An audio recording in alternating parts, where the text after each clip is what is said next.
Welcome to True Vine Talks with Rachel and Linda. We're happy that you're joining us today for our podcast. And we are going to talk about a topic today that maybe you hadn't considered during this pandemic. And I just want you to know my thoughts and prayers are out there for all of you right now. We really are all in this together.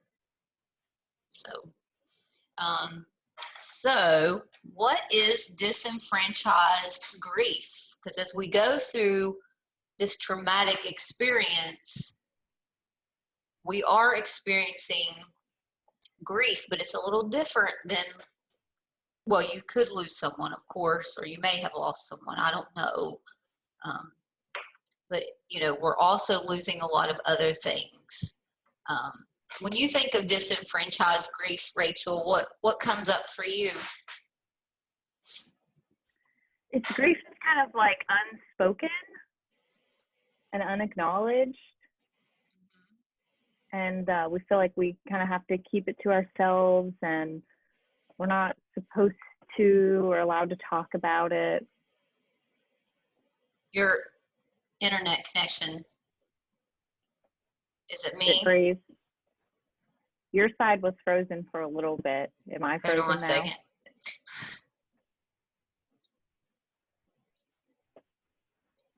Am I back?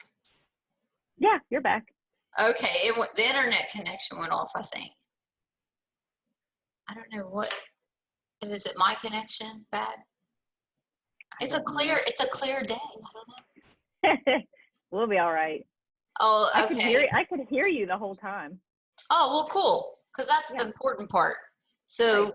You're saying that it's things that maybe you've lost that haven't been acknowledged. Yes. Yeah. And so those can be, I'm looking at our notes, those can be several things during this pandemic. Yeah, like a loss of routine, loss of structure. Yeah. And what do we know about having a daily routine and mental health? It's really important for a lot of people to have structure and routine in their lives, especially people with anxiety or depression, to wake up at the same time, go to work or do projects around the house, go to sleep at the same time. Yeah. It brings a certain level of, continuity and certainty. Yeah. Which is what humans need. Yeah. Mm-hmm. And we mentioned that last week. Some other things that maybe you haven't acknowledged that you've lost is the ability to just get in your car and drive to the park and take a walk. Mm-hmm. Yeah, a lot of parks are completely closed right now. Mm-hmm. So where people used to find solace and peace and quiet, they've lost that now. And that's hard. Yeah. Because we know going outside and taking a stroll lifts the mood. A lot, yeah. Getting vitamin D from the sunshine is great for the mood. It also boosts immunity, which is really important right now. Everyone's trying not to get sick. Yeah. So when the park closed weeks ago and I headed over to go for a run, that was tough. That was, and I know that may seem trivial, but that's what disenfranchised grief encompasses. The things that maybe society doesn't deem grievable, so to speak. Loss of connection. I have a nephew who's no longer at his university. And, in your 20s, you're forming these colleagues and bonds and just having this fraternity. And is that the right word for boys? I think so, yeah. You can help me, Rachel. So, that's a big loss. Oh, you're done. School's out. Wow. So his connection to his peers is lost. And you need your peers. Because what do peers do for us, our colleagues? Yeah, support, encouragement, socialization. Yeah. Which lights up what part of the brain? The mirror neurons start to respond, and is that the limbic system? Mm-hmm. So you can get oxytocin by just having social gatherings and interactions with people and them smiling at you and validating you. Yeah. And feeling that sense of love and belonging and acceptance and all of those things that are really important for good mental health. Yeah, you're right. So that loss of connection, I think that's something we need to acknowledge that maybe people haven't. Another disenfranchised grief is going to the grocery store. Normally going to the weekly run to the grocery store is all complicated. Yeah. Because they're out of a lot of items. Mm-hmm. Right? So that feeling of like, oh my gosh, we always make tacos on Tuesday and now there's no ground beef. And like, that's a tradition. We can't do it anymore. Whatever. Yeah, where's Taco Tuesday? There's no beef. Where's the beef? Yeah. Where's the beef? Oh gosh. So that then triggers scarcity, which, a fear of not having food. Yeah. So that puts us in fight or flight. That's reactive response. Can't just go to Gucci Kroger and get my organic stuff. You have to, only so many people can go in, and you've got all these guidelines 6 feet away from people, and you have this anxiety about, am I going to breathe their air? Just to be able to walk beside somebody and breathe, that's a disenfranchised grief. Walking around and seeing everyone wearing, gloves and masks and sanitizing everything they put into their cart or whatever is terrifying. Yeah. That loss of feeling safe. Yeah. Loss of just a sense of normalcy. We've got this new normal we're all adjusting to. You're right. Yeah. What are some other things that maybe people haven't felt like they could share, that they've lost something that they had prior to the quarantine? Can you think of some things? I'm rolled out some things. I'm sure there's much more. I think a lot of what we've said, like a loss of companionship from, kids that they're used to being out playing baseball right now. All these sports teams that are not able to, have their season. So there's a lot of camaraderie involved in that people are missing out on.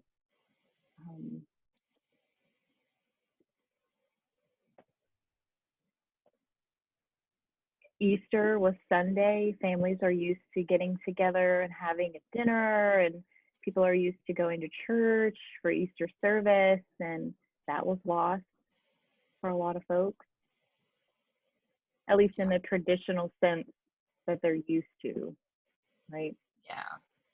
And even though we can utilize Zoom and watch online, it's not the same as having that face-to-face interaction, which, Right. because it makes us feel a sense of belonging, a sense of purpose, and those are human needs. Mhm. Yeah. Mhm. Yeah. So, we've got all this grief, and then what are some obstacles? And you and I talk about this all the time, Rachel, to even sharing what I've lost in this pandemic. What are, I think a big one is I've been hearing this one a lot lately. Like, well, there's people that have it way worse, and I shouldn't be upset. I'll be okay. Sure, that's true. Someone's always going to have it worse. There's going to be one person in the world that has it worse than everybody else, but that doesn't make what you've lost any less important for you. Doesn't devalue your experience. You're going through something. That's okay. You can talk about it. well stated. I love how you said that, Rachel. Even though someone else may be suffering more, my loss is still important too. You said Absolutely. that well. Yeah. And what's that negative emotion that shows up for us when we share what we've lost? What's that? It's shame, right? I mean, Yeah. I think people are afraid that they might get judged, or that yeah. people won't understand and acknowledge how they're feeling because of what they've lost. They're afraid people will be dismissive and like, oh, it'll be fine. It'll be over soon. Yeah. Mhm. Get over it. You got first world Yeah. problems. First Yeah. world problems will say, no, actually, this is a worldwide problem. And we're all experiencing grief right now. We're all in the same boat. Every country has faced COVID. Is that right? Is that accurate?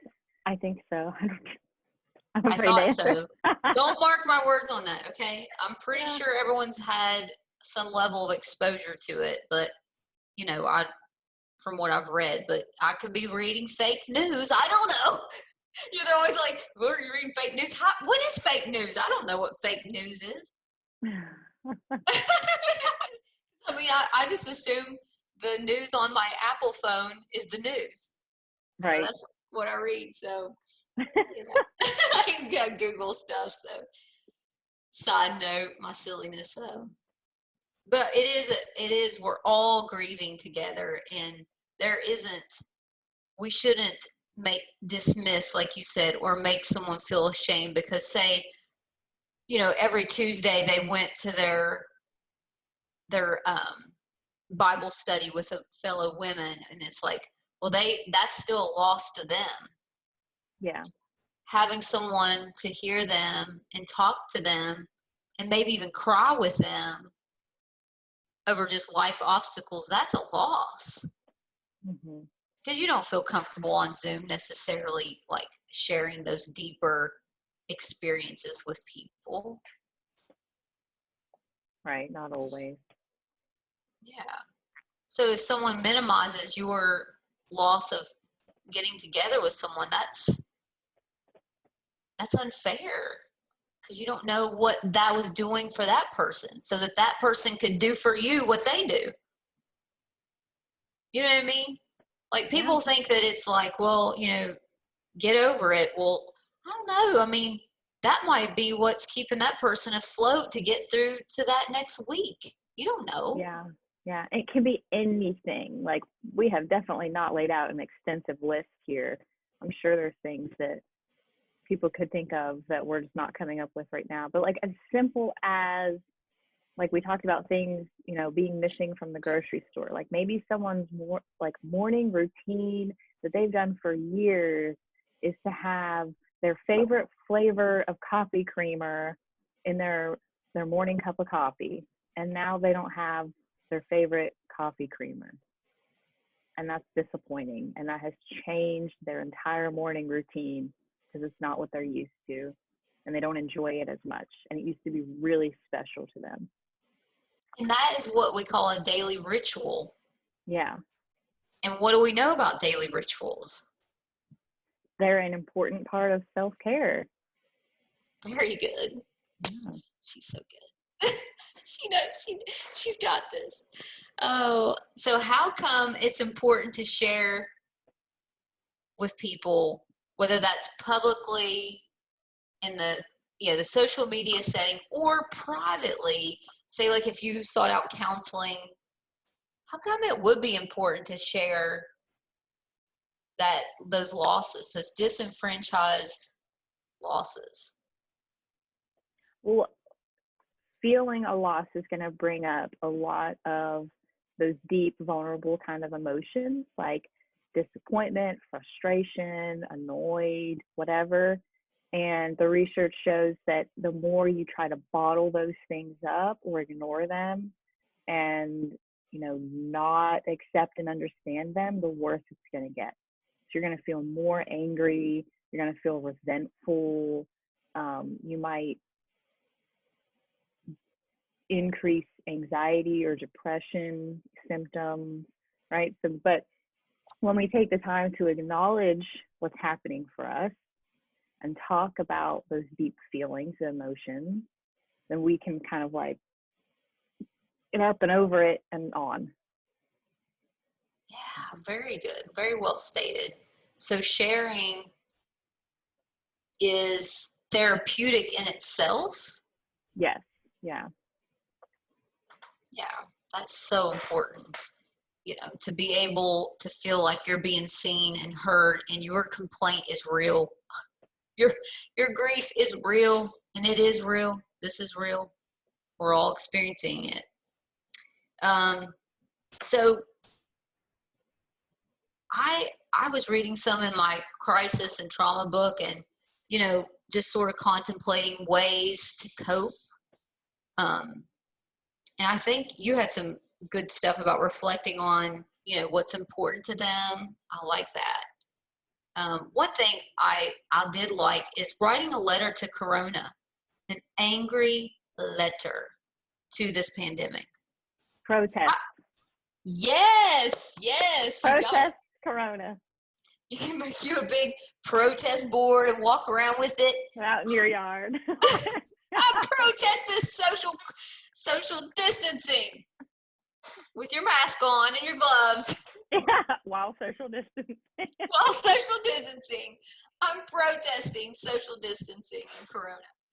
Yeah. And what would be helpful in writing a hateful letter to Corona? I think that's one way to get all of the emotions you're experiencing out on paper. Yeah. Why'd you show up this time? At this time of the year when it's getting ready to get pretty outside? Yeah.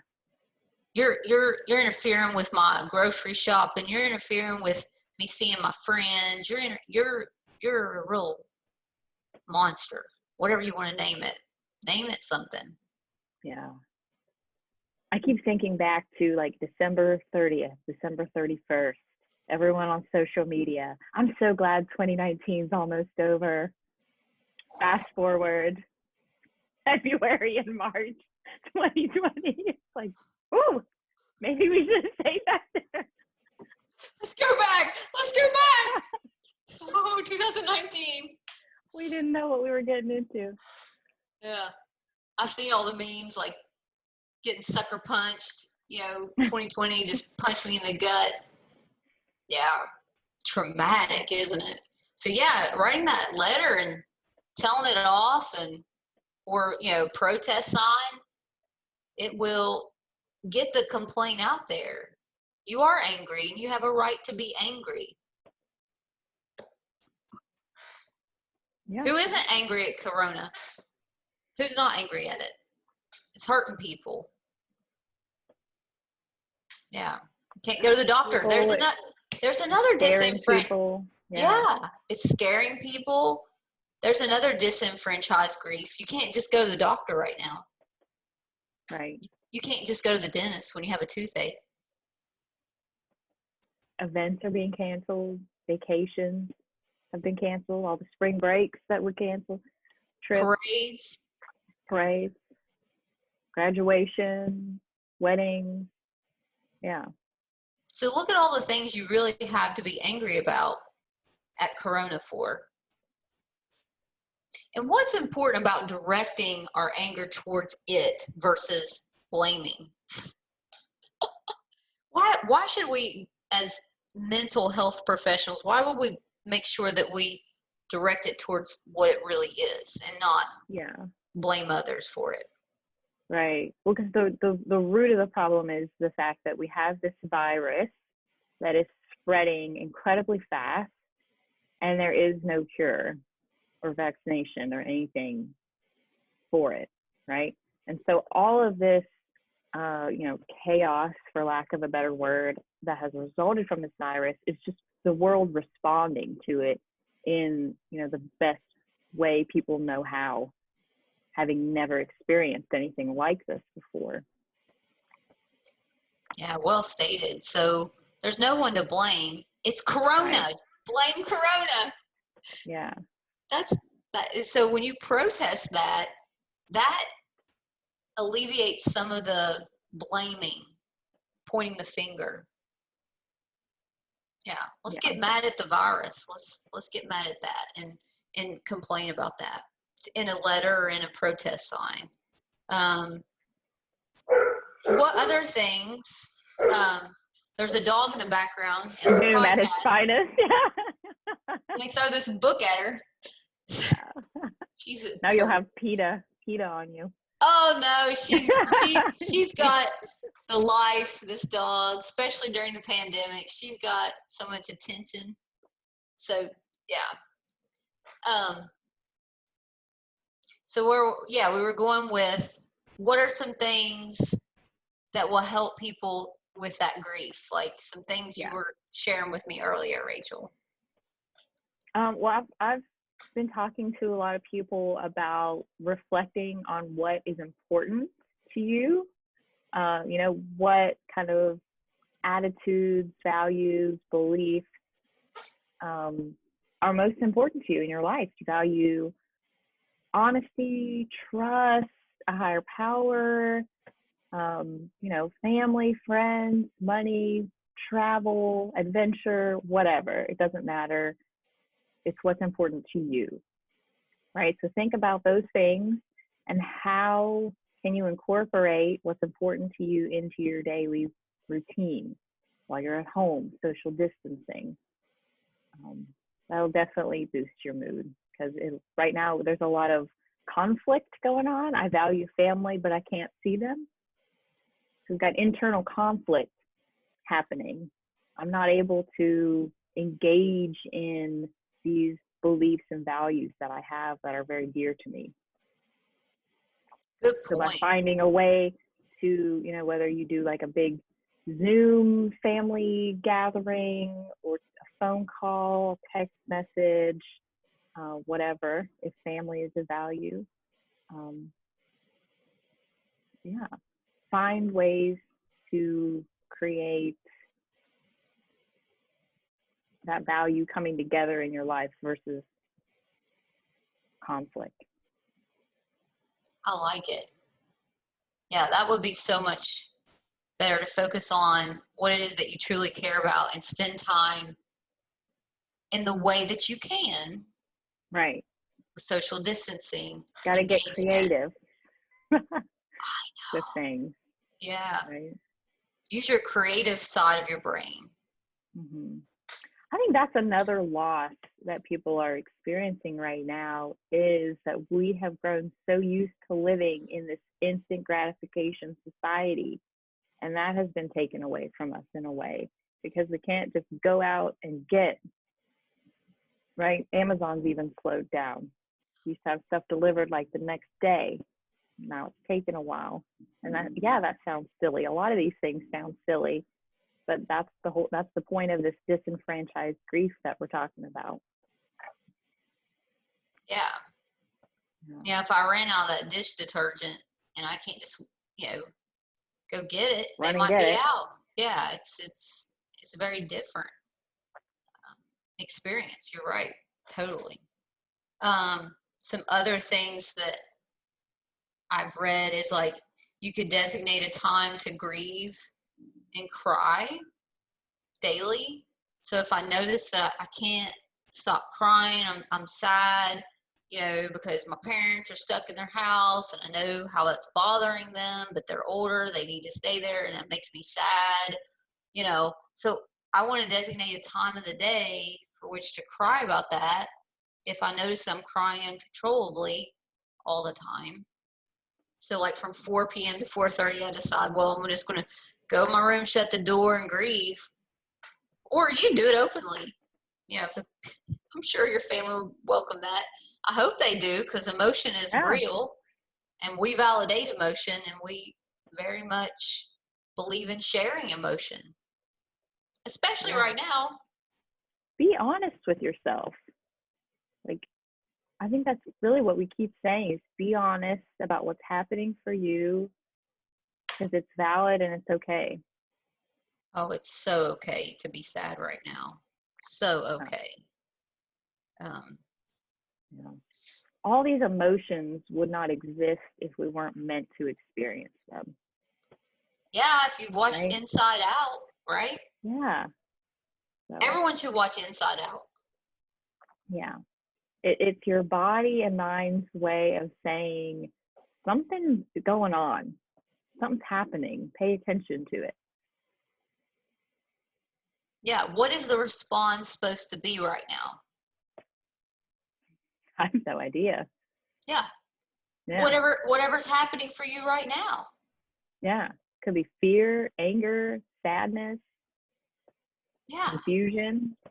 I'm ticked off I can't go run at the Barbersville Park. It ticks me off. I love that park. I'm angry about it. Okay. Yeah. You have a right to be angry about that. Yeah. Just acknowledging those emotions that are tied to what you've lost.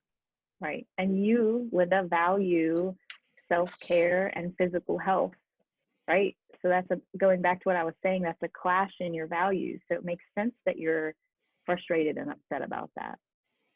Thank you, Rachel, for validating that. And I miss Amy Elkins because the gym closed too. I'm not working out with her. And, she's been with me. I've been with her for 3 years. So, yeah, I get, like you said, that's a core value. So now I've had to get creative and do my own little weight training at home. Yep. And so that's looking outside your box. Is there something that you've had to get creative with, Rachel, that you're missing? I'm sure there's lots of things.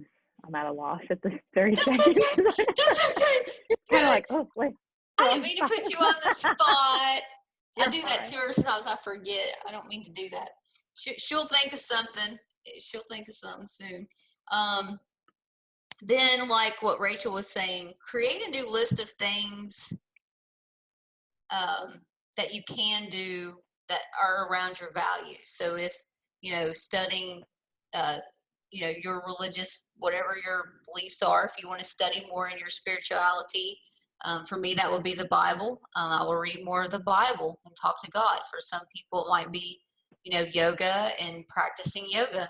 Okay. Is that bringing prayer, you? meditation? Yeah. So do what will make you feel like you're, getting closer to your core value. If that's spirituality, physical agility, learning a new language, reading books that have been sitting on your shelf. That's Yes. me. I'm calling it the Corona bucket list. Like, what are these things that you've always dreamed of doing or wanted to do, but you've never had time? You got time now. Ooh, You may not have all of the materials, but. Well, you can click on Amazon. It'll get to you eventually. Yeah, that's true. Yeah. And like clean out your closet like Eminem, you know? Yeah. Clean out your closet. Yeah. Gather up a bunch of stuff that you might want to donate once you're allowed to do that again. Yeah. And they bleach it and put it in Yeah. a hot box or whatever they got to do to kill the corona. Yeah. I hate that corona. Oh, If you want to learn how to paint, Bob Ross is on Netflix. There's a YouTube video for so many things. Learn origami, learn how to draw, learn calligraphy. Like, ooh, I like that. yeah, That's good stuff, Rachel. And, you know, what after you've done those things, you created your corona bucket list. Then I want you to create a new list of things you'd like to do once the corona leaves. I like that. And how can it be important for us to generate a bucket list for after the pandemic? Now, I didn't mean to put you on the spot. I'll answer this. No, yes, that's okay. Sorry, Rachel. I have an answer for this one. Mhm. I think it's important to generate a list for once the world kind of goes back to what we knew as normal, to keep in mind that there is a light at the end of the tunnel. This is temporary, maybe a long temporary, but it is temporary. There are geniuses out there working every day to find a cure. Numbers are going down. Didn't West Virginia reach its peak Well, I hope so. recently? I think so. I think cases are decreasing. Yeah. And what about those places that you knew you've always wanted to see and you haven't seen yet? And I mean on the countryside, because I don't know how long the traveling issues Right. with the overseas is going to be. With But other countries. what about the places in the United States that you've wanted to see? What about that road trip? I mean, I think it brings into perspective, hey, you know what? I've always wanted to go to Yellowstone State Park. This brings to light that life is short. Hey, I'm going to plan that. The after Corona bucket list. What am I going to do after the pandemic? What are some things that I really value that I didn't do before? Right.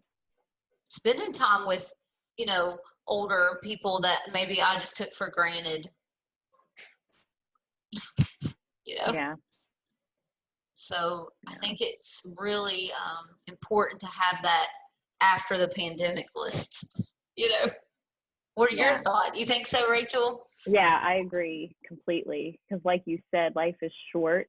And I think this has also made a lot of us realize that life as we know it isn't guaranteed and it can change so quickly. Right. Yeah. It's like that existential angst, you know, finding meaning and purpose where you're at, Yeah. you know, and Which I think people, for the most part, are really doing a great job at. Like, people they are finding are. purpose, making masks for people. I They're finding know. purpose, being like really motivating and positive on social media. Oh, I know. And those signs that they left for the healthcare workers, have you seen those? Yes. Oh, Yeah. yeah. And, you know, people are singing and posting it for people playing instruments and just sharing their talent. Yeah. Jimmy Fallon and his band, they're on there doing their singing. I love watching that. You know, I think it's awesome that people are really starting to think about others. Yeah. Makes It's my good. heart happy. Mine too. That's just who we are, isn't it, Rachel? Yes. So I just appreciate you so much, Rachel, and thank you for doing these podcasts with me. I love it. Yeah. Um, Thank you. And I don't know if I'm looking directly in the camera because I've got it set here, so if people right I'm looking everywhere. Yeah. Sorry. It's hard. So we're so appreciative of you listening to our podcast today. You know, if you want to do some telehealth with us, feel free to call, or, you know, you can go to TrueVineWestVirginia.com And Rachel, how can they reach you? My number is 304-991-4940. Leave me a Awesome. message if I can't answer, and I'll get back to you as soon as possible. Yeah, Rachel and I do all the parts. So Two-man team here. we are True Vine. So if you call, there's no secretary. Yeah. Yeah. So, we're appreciative. We thank you, and our thoughts and our prayers are going out to you. And if you need someone to talk to, give us a call.